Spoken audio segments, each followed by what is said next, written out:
नंदगढ़ राज्य का सूर्यास्त एक सुनहरी आभा में डूब रहा था, लेकिन महल के अंदर सन्नाटा था। राजा वीरसेन अपनी रानी सौम्या के पास बैठे थे। उनके चेहरे पर चिंता की गहरी लकीरें थीं। उनका पुत्र राजकुमार अजय महल से गायब हो चुका था। महाराज, हमारा पुत्र, क्या वह लौटकर नहीं आएगा? राजा वीरसेन की आंखों में नमी थी। उन्हें समझ नहीं आ रहा था कि आखिर राजकुमार का अपहरण किसने किया। चारों ओर खोजबीन की गई, लेकिन कोई सुराग नहीं मिला। कुछ दिनों बाद रानी सौम्या ने शोक में अपने प्राण त्याग दिए। राजा वीरसेन टूट चुके थे, लेकिन उन्होंने कभी हार नहीं मानी। वर्षों बीत गए, परंतु उनका पुत्र नहीं मिला। दरबार लगा हुआ था और सभी मंत्रीगण किसी महत्वपूर्ण घोषणा की प्रतीक्षा कर रहे थे। राजा वीरसेन बोले, मैंने निर्णय लिया है कि इस राज्य का अगला उत्तराधिकारी एक अनाथ युवक होगा। सभी दरबारी हैरानी से देखने लगे। महाराज, यह कैसे संभव है? सिंहासन का उत्तराधिकारी किसी शाही वंश से ही होना चाहिए। सिंहासन का उत्तराधिकारी उसकी नीयत और गुणों से तय होता है, जन्म से नहीं। सभी दरबारियों में फुसफुसाहट शुरू हो गई। मंत्री भास्कर, जो स्वयं सिंहासन पर नजर गड़ाए हुए था, अंदर ही अंदर गुस्से से उबल रहा था। गांव से कई कोस दूर आरव नाम का एक युवक रहता था। उसकी मांग में दरिद्रता थी, लेकिन उसकी आंखों में बुद्धिमानी झलक रही थी। वह अनाथ था, लेकिन गांव के लोग उसे पसंद करते थे क्योंकि वह ईमानदार, परिश्रमी और समझदार था। अचानक गांव में एक राजा का खास आदमी आता है। राजा वीरसेन ने आदेश दिया है कि आरव को तुरंत महल लाया जाए। गांव के लोग हैरान रह गए। मुझे महल में क्यों बुलाया जा रहा है?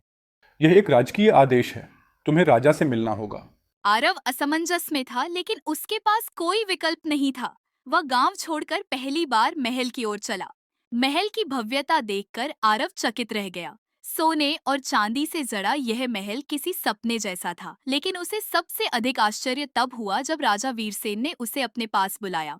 आरव, क्या तुम जानते हो कि मैंने तुम्हें यहाँ क्यों बुलाया है? नहीं महाराज, लेकिन मैं आपसे विनती करता हूं कि मुझे मेरे गांव वापस जाने दें। मैं एक साधारण व्यक्ति हूं, यह महल मेरे लिए नहीं है। राजा मुस्कुराए और बोले, यही बात तुम्हें योग्य बनाती है। सिंहासन के लिए अहंकार नहीं, त्याग चाहिए। आरव अभी भी संदेह में था, लेकिन उसने राजा की आज्ञा मानने का निश्चय किया। राजमहल में आरव का रहना कई लोगों को पसंद नहीं आया, खासकर मंत्री भास्कर को। इस लड़के की सच्चाई जाननी होगी। वह कौन है? राजा ने उसे क्यों चुना?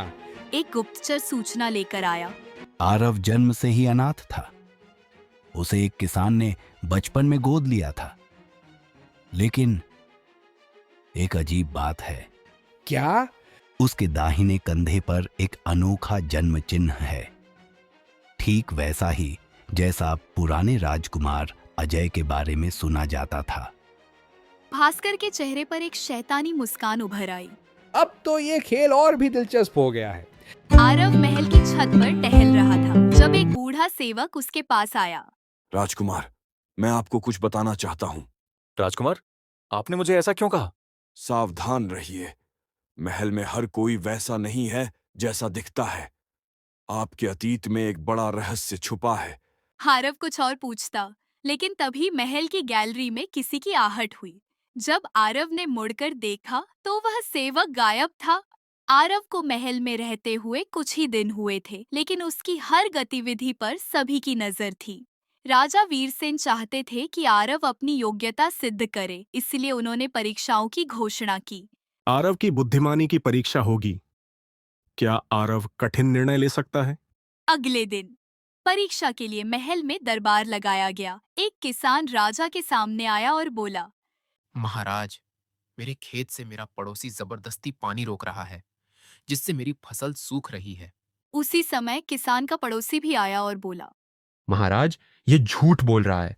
ये अपने हिस्से से ज्यादा पानी लेता है, जिससे मेरी फसल खराब हो रही है। राजा वीरसेन ने आरव की ओर देखा। आरव, यह पहला न्याय तुम्हें करना होगा।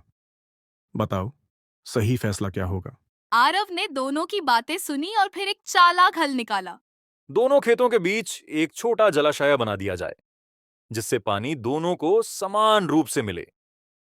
कोई भी अपने हिस्से से ज्यादा नहीं ले सकेगा। राजा और दरबारी प्रभावित हुए, लेकिन मंत्री भास्कर के चेहरे पर चिंता के भाव थे। मंत्री भास्कर ने आरव को गिराने की ठान ली थी। उसने एक गुप्तचर को बुलाया और कहा, राजा को विश्वास दिलाओ कि आरव चोरी करता है। हमें उसे अपमानित करके महल से बाहर निकालना होगा। अगले दिन महल के संदूक से सोने की मूर्तियां चोरी हो गई और गुप्तचरों ने बताया कि उन्हें आरव के कमरे के पास देखा गया था। अगली सुबह दरबार में भास्कर ने घोषणा की, महाराज, एक भयानक खबर है।